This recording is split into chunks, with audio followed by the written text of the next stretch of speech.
Right, I'm getting sick to death of watching 20-minute long motorcycle review videos on YouTube.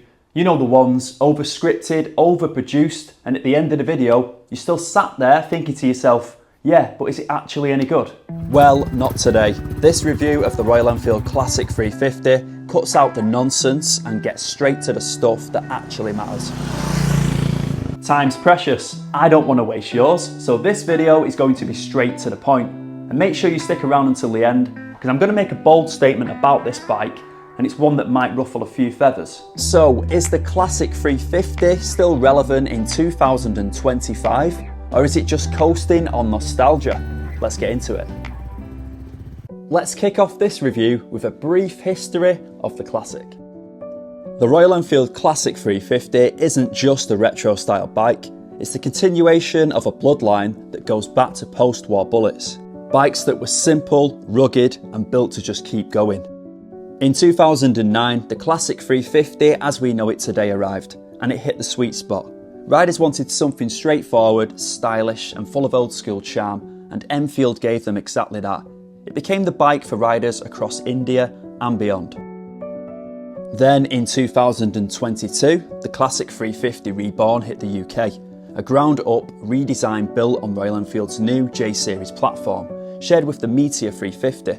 It brought a new frame, improved suspension, refined brakes, and a much smoother engine, all aimed at giving the Classic more polish and refinement without losing its old-school character. And that's where we are today. Same spirit, same charm, but with a proper modern backbone. So, what's actually new for 2025? First off, the Classic now gets a new LED headlight, bringing it more in line with the rest of Enfield's lineup. It's bright, clean, and gives the front end a slightly more modern feel, which, to be honest, I'm personally not a massive fan of. I'll explain later. You've also got a new gear position indicator and a USB-C charging port for your phone, which I am a massive fan of. It comes with dual-channel ABS and support for Enfield's trip and navigation system, which is a nice feature to have on paper. I can't really comment on how good the system actually is because, in all honesty, I didn't use it once during the 2 weeks I had this bike. On the little road trip I took it on, I used my phone for navigation like I always do. And truthfully, most Classic 350 owners here in the UK probably won't use it either. This isn't a touring bike. It's a Sunday afternoon bike, the kind you ride to the cafe or along your favourite back roads, where sat-nav isn't exactly a necessity. But you know what? Fair play to Royal Enfield for fitting this on a bike at this price point. There are also some fresh colours for 2025. Madras Red, Stealth Black, Medallion Bronze, and Chrome Emerald. And that last one, Chrome Emerald, is the premium variant. It's the only one that gets LED lighting all round and adjustable levers straight from the factory. As for this one, Medallion Bronze, I think it's the pick of the bunch. It suits the Classic perfectly, vintage, warm and classy without being over the top. The UK price starts at £4,459 on the road, which makes it one of the most affordable modern classics you can get your hands on. Styling is where the Classic 350 does its best work. That teardrop tank, the deep mudguards, the traditional headlamp cowl, this is a bike that looks timeless. It hasn't been overcomplicated, it just looks like a proper motorcycle should. Now, the LED headlight I mentioned earlier, I can see why Royal Enfield have done it. I'm not completely sold though. In my opinion, it looks a little out of place on a bike like this. Don't get me wrong, LEDs are brighter than halogen bulbs, they draw less current, and in theory, they should last longer too. But they just look a bit too modern for something as classically styled as the 350.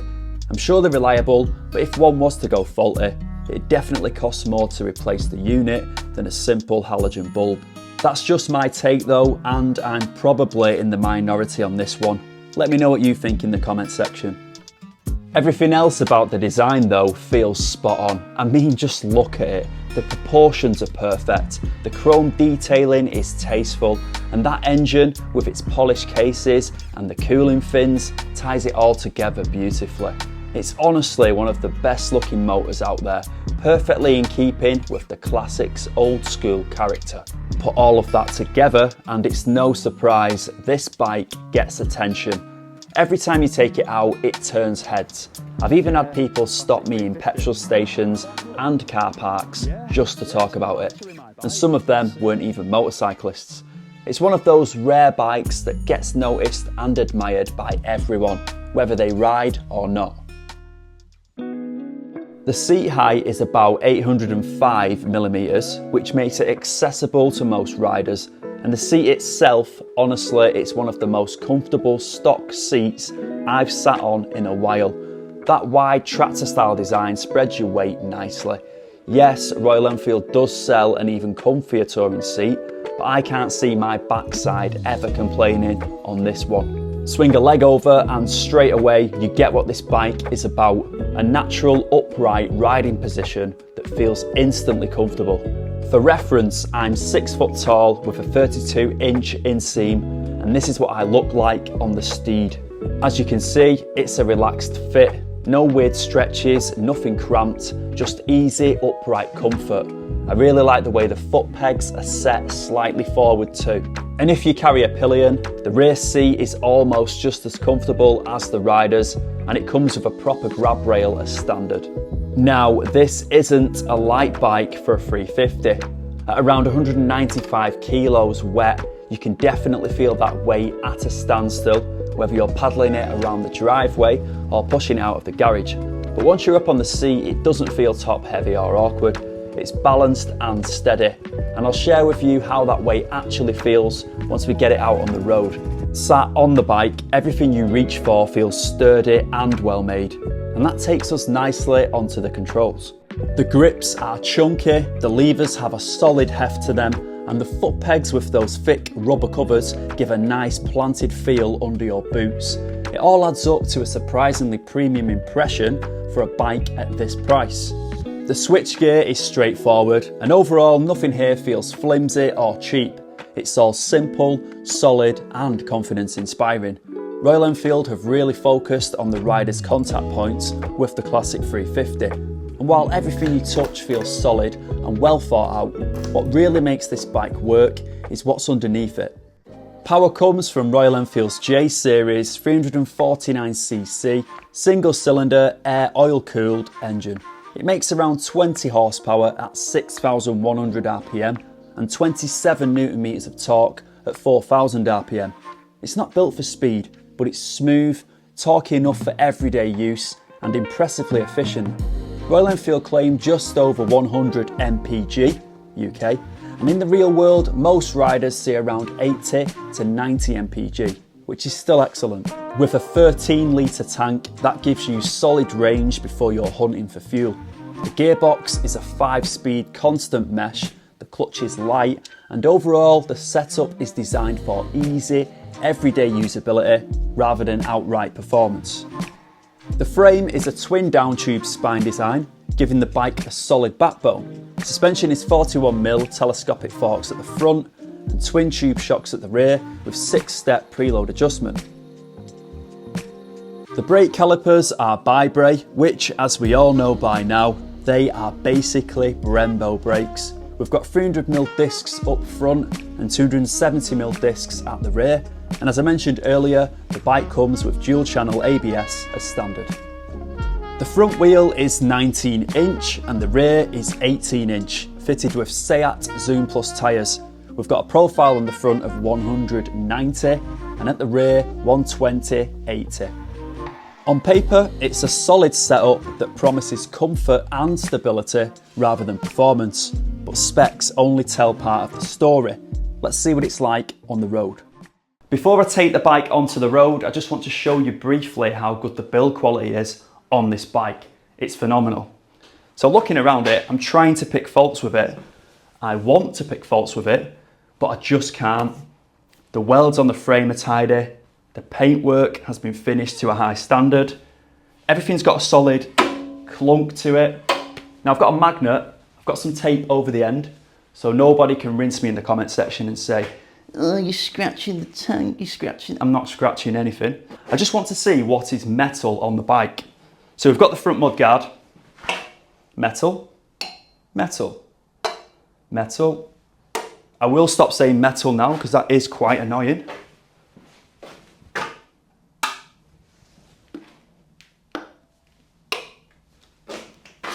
I understand now why this bike weighs so much, but honestly, I'm not mad at it. You know, for a bike to be built like this, have so many metal components on it in 2025, it's quite refreshing because nowadays everything's plastic.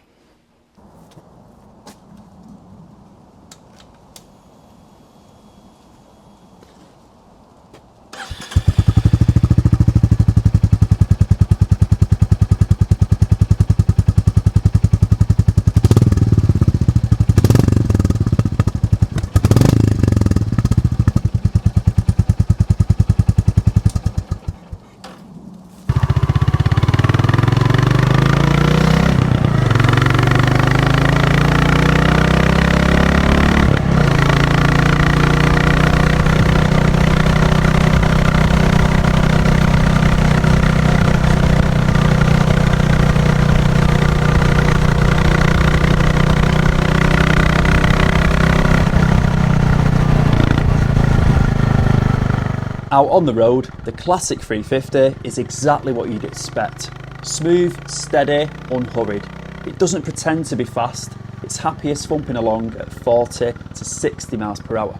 Out of interest, I did push it a bit. I just wanted to see how fast it'd actually go, and it'll comfortably reach around 75 miles per hour.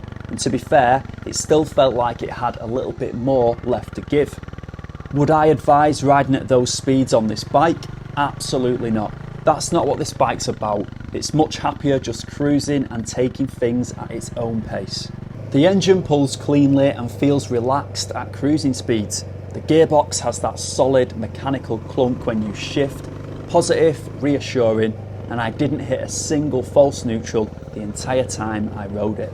The clutch is light, and together it all makes the bike very easy to ride in both traffic and on open roads. The suspension is the star here, soaking up rough patches and potholes far better than you'd think a budget bike would.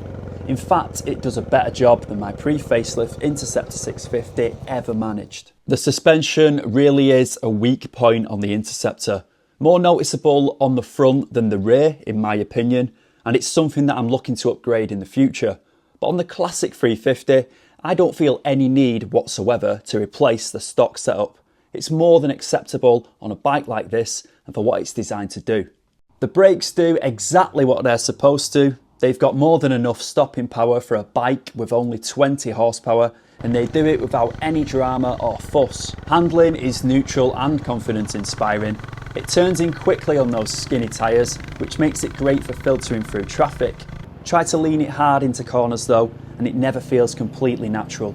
The rear tyre can feel a little loose on damp roads, but to be fair, that's not what this bike was ever built for. The weight, on the other hand, works in its favour.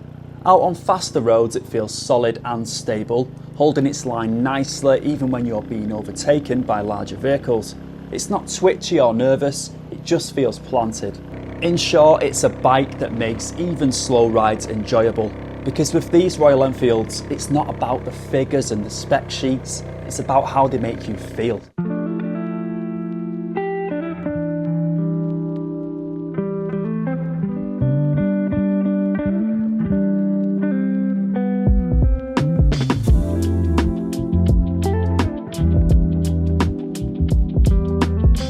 I'm going to make a bold statement now about the Royal Enfield Classic 350 that might upset a few people, but it is what it is.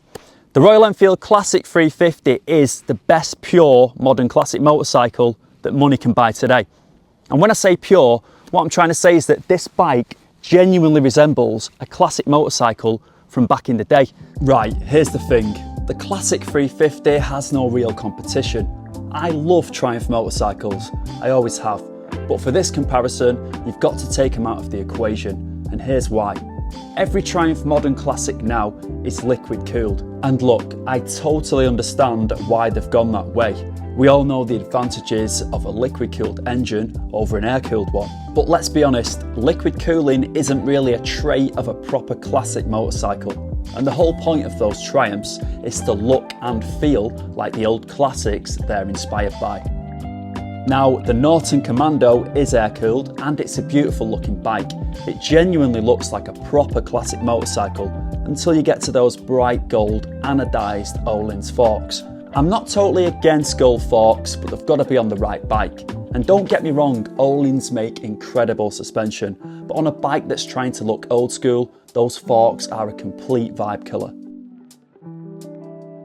The only bike I could put up against the Classic 350 would be the BMW R18 Classic. And to be fair, that bike ticks a lot of boxes when it comes to pure old school style. It really does look the part, but you're massively restricted with what you can actually do with it. The thing is an absolute unit and built for a very specific type of riding. There's no way I'd be flicking that bike down the same narrow back lanes I've taken this little Classic 350 along. And then there's the price. At around 20 grand, I could buy 4 Classic 350s and still have change rattling around in my back pocket. I genuinely think Royal Enfield is the only brand out there right now that's managed to nail it, creating a bike that actually looks like a proper classic motorcycle while still giving you value for money, reliability, and something that genuinely puts a smile on your face every time you ride it. The Classic 350 and the Bullet 350 are in a league of their own. They're not trying to imitate the past, they are the past, just built properly for today. If you can think of another bike that will give the Classic 350 a run for its money when it comes to the pure classic looks, please let me know in the comments section, because I'm genuinely struggling. And to answer that question at the start of this video, is the Classic 350 still relevant in 2025? This bike will always be relevant, it's timeless.